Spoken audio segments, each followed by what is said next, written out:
I'm still a believer in manufacturing. I still believe, and I used to say it when I was the chair of the TMA and before that, that manufacturing is still the one industry in the U.S.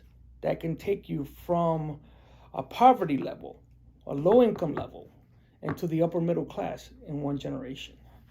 And I'm living proof of that. It takes a lot of work. It takes a lot of loyalty, which is lacking nowadays. I've been loyal to this company. I've been loyal to the ownership of this company. There's always recruiters trying to get you out, trying to move you out.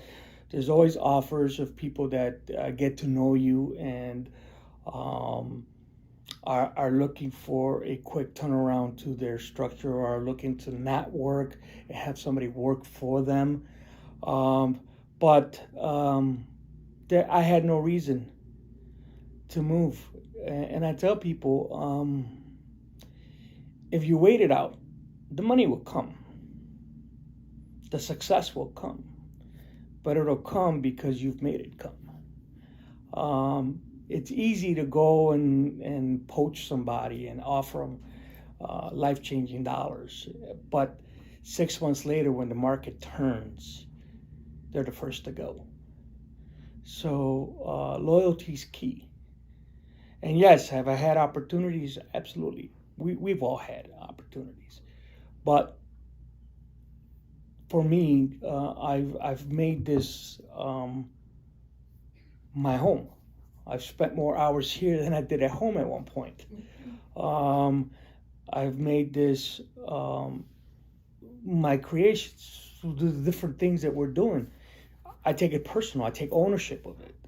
And that's big when you start talking to all your strategic people that are getting into Six Sigma and to all the fancy terminology that's out there.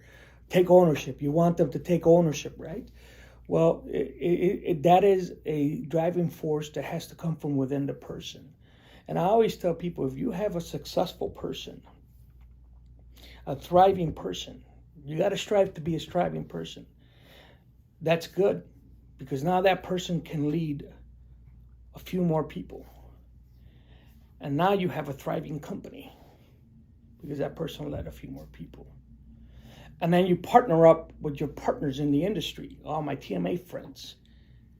And now we have a thriving community. We can impact the world. And that's critical.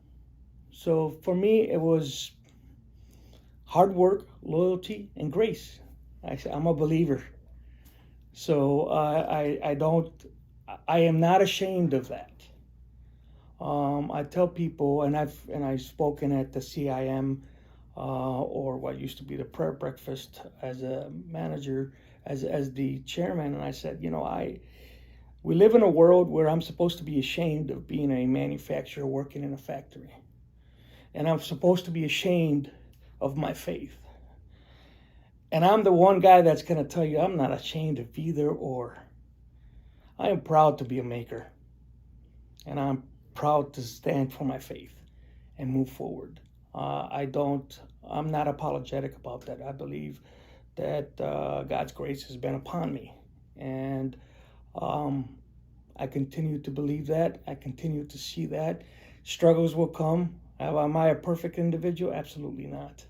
None of us are. But I've been able to overcome a lot of struggles, a lot of different things in the world. And it just, you start putting two and two together and you know where it's coming from. Because not many people can make it at this level. But we can, and we have. And so we have to be honest about what we feel and how we feel about that.